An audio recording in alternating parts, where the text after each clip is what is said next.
Hi, my name is Nikki, but for most of you here, I think you already know that if you're here.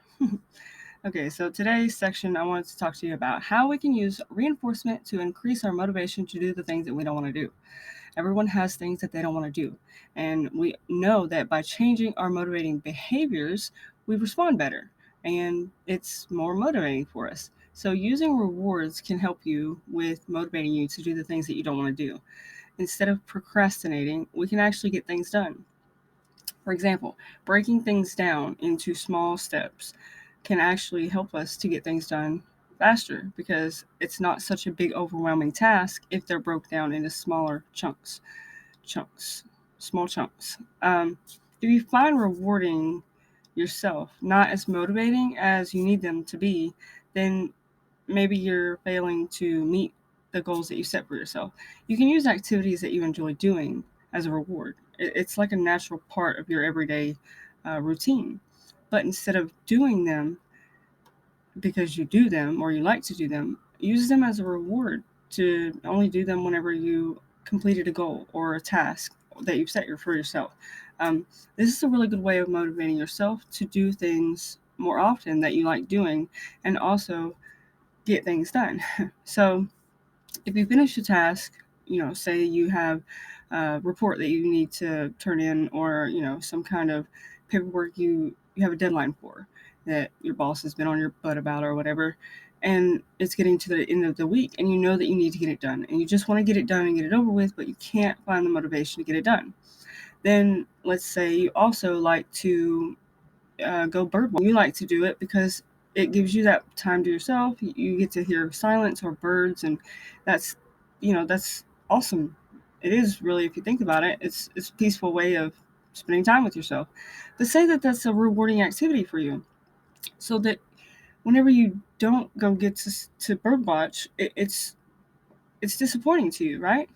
So use that as a reward. Don't go bird watching because you want to go bird watching. Go bird watching only when you've completed this report that you need to turn in. But use it as a reward for yourself. This can help you with the things that you procrastinate, with the things that you really don't want to do.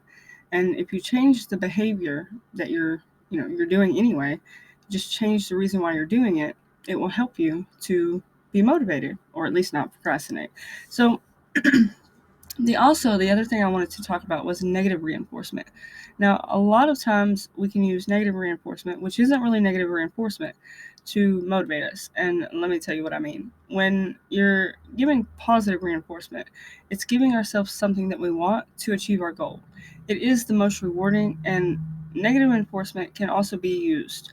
But there's often confusion about negative reinforcement as opposed to what it actually is. And many people view negative reinforcement as being punishment. It's not.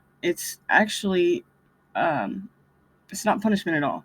It's actually two different things as opposed to positive reinforcement, negative reinforcement. But in order to give yourself something rewarding, that's positive reinforcement. So the thing that people see negative reinforcement as punishment, they see it that way because it seems as punishment, but it's not. It's something that is adverse used to decrease behavior. So basically, if you send a resume, you need to send a resume for a job application, and you've been avoiding it. You can have a friend call you or text you like every hour until you've actually done what you had to do. Send the resume or whatever, because they know you need to do it, and they've basically it's like a accountability partner. So if they call you annoyingly every hour on the hour to get you to send in your resume, then that makes you want to do it more because you want to get rid of that annoyance, right?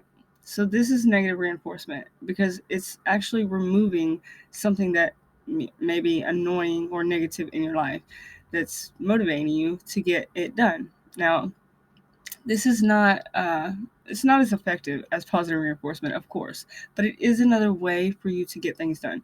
And I mean, it may even irritate you that this friend is calling you constantly to get something done, but it motivates you to get rid of that annoyance. So it does motivate you in a way to get it done.